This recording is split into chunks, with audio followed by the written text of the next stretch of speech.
What offseason? That's a question many fans ask as the flurry of trades, free agent news and player movement seems to never stop during the summer.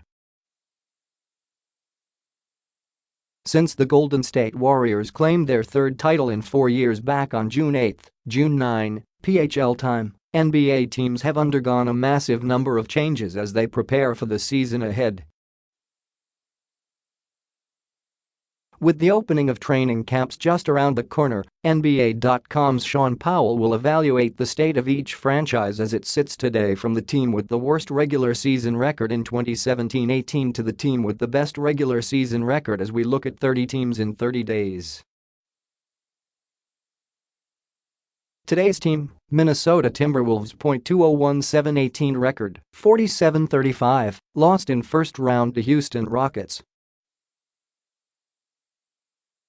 Who's new? Josh Okogie, draft. Keita Bates-Diop, draft. Anthony Tolliver, free agency. Luol Deng, free agency. Who's gone? Nemanja Bjelica, Cole Aldrich. The lowdown: there was a collective sigh within the franchise, led by coach Tom Thibodeau, when the Timberwolves qualified for the playoffs on the final night of the regular season. To sit out the postseason would have been an embarrassing setback for Thibodeau and a young up-and-coming team that acquired Jimmy Butler the previous offseason to bring toughness and experience. Despite missing 21 games, Butler was an all-star and a solid two-way player for Minnesota. Karl-Anthony Towns made strides in his third season and pushed himself among the elite centers at age 22. But the production from the rest of the rotation was annoyingly inconsistent, none more than Andrew Wiggins, who was fresh off a massive contract extension. Butler came to Minnesota to bring leadership and teach the finer points of defense. But reports circulated last season that he was discouraged by the work ethic of the younger Wolves, a similar complaint leveled by Butler when he was with the Bulls. Butler's a no-nonsense guy, and perhaps to the extreme, and maybe he'll never be satisfied next to young and mistake-prone players.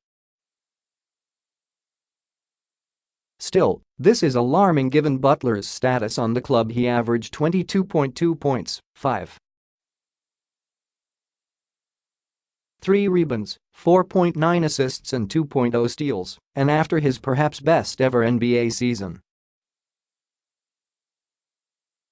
Is he a unifying leader who's just showing tough love, or a pain in the rear? Towns is said to be rubbed the wrong way by Butler and other issues with the Wolves. Again, Towns has not gone on a public rant, but actions speak louder than words. And, unlike Andrew Wiggins, Towns has not signed a contract extension. Could he be leveraging his way out of town at some point, or is he just showing some business savvy? His situation bears watching, as Towns is a gifted big man with vast skills and is an above-average defender. If he's not a max money player, then he's close enough. There's still the chance Towns signs before the season starts, and if he doesn't, then it raises legitimate questions.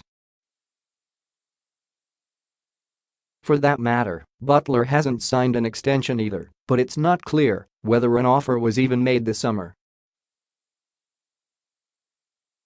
And then there's Wiggins, the club's highest-paid player at $26 million annually, who took a minor step backward last season.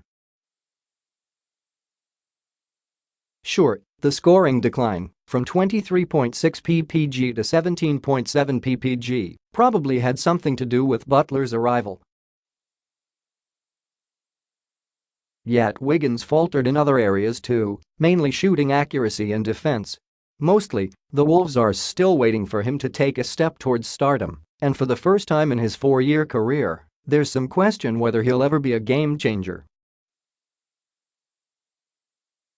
Minnesota's summer was heavy on innuendo and light on player movement, the latter being understandable as the Wolves try to develop their core players.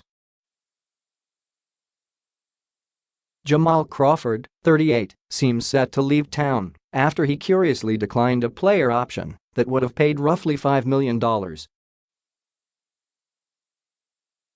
Maybe Crawford was fed up with the atmosphere, too. In the first round of the draft, the Wolves took Okogie, a raw prospect from Nigeria who played 2 seasons at Georgia Tech. His athletic and defensive ability are off the charts, which is what sold him on Thibodeau. In that sense, Okogie is a younger version of Butler, at least as a defender. He just turned 20 and will be an interesting pet project in the Wolves' player development system. In the second round they found Bates-Diop, who was considered a late first-round prospect prior to the draft. He averaged almost 20 points for Ohio State, was Big Ten Player of the Year, and had a solid showing in NBA Summer League play. However, he might find playing time tough to get initially in Minnesota. The Wolves didn't make any major trades, which makes sense. Although they didn't qualify for the playoffs until the final game, and their overall results in the Thibodeau era are somewhat disappointing, the Wolves want this core to grow together.